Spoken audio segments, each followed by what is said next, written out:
Computer එකේ තියෙන photos videos delete කරත් ඉඩ නැද්ද?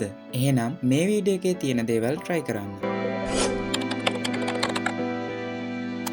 මුලින්ම settings open කරගෙන ඊට පස්සේ system වලට යන්න. දැන් මෙතනින් storage තෝරන්න.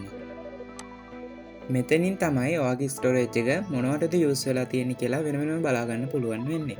ඔයාට මේක මීට වඩා විස්තරාත්මකව බලා ගන්න ඕන නම් show more categories උඩ click කරන්න. මෙතනින් ඔයාට මේ temporary files වල තියෙන ඒවා delete කරලා අයින් කරගන්න පුළුවන්. temporary files වලට ආවට පස්සේ ඔයාට මේ විදිහට list එකක් බලා ගන්න පුළුවන්. මෙතන downloads folder එකයි recycle bin එකයි බලා ගන්නත් පුළුවන්. ඔයාට ඒ දෙක delete කරගන්න අවශ්‍ය නැත්නම් ඒ දෙක untick කරගන්න. ඊට පස්සේ අනිත් ඔක්කොම select කරලා මේ විදිහට remove files උඩ click කරන්න.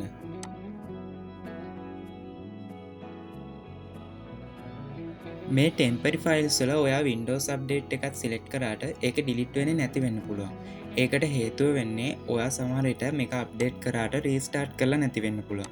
ඉතින් ඔයා restart කරාට පස්සේ මේක try කරලා බලන්න delete කරගන්න පුළුවන් වෙයි. ඊළඟට file explorer තෝරගෙන this PC වලට යන්න.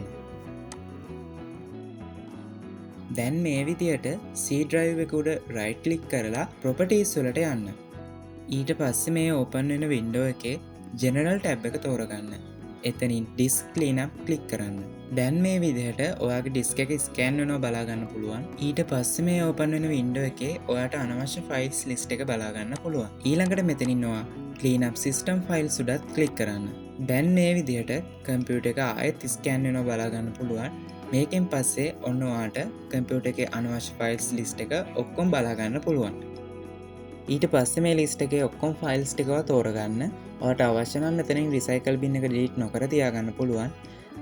අවශ්‍ය ටික select කරගත්තට පස්සේ okay කරන්න. එතකොට ඔයා select කරගත්ත files ඔක්කොම delete වෙනවා බලා ගන්න පුළුවන්. මේ විදිහට delete වෙලා ඉවරුණාට පස්සේ ඔයාට පුළුවන් refresh කරන්න. එතකොට ඔයාගේ storage එක clean වෙලා කියලා ඔයාට බලා ගන්නත් පුළුවන්. මේ විදිහට ඔයාට පුළුවන් ඔයාගේ කම්පියුටර් එකේ අනවශ්‍ය ෆයිල්ස් ටික delete කරගන්න. ඔයාට පුළුවන් මගේ මෙන්න මේ වීඩියෝ එකත් බලන්න. අද වීඩියෝ එකත් එක්ක එකතු වුණ ඔයාට ගොඩක් ස්තුතියි. මේ වගේ වීඩියෝස් බලන්න කැමති නම් මගේ channel එක subscribe කරන්න.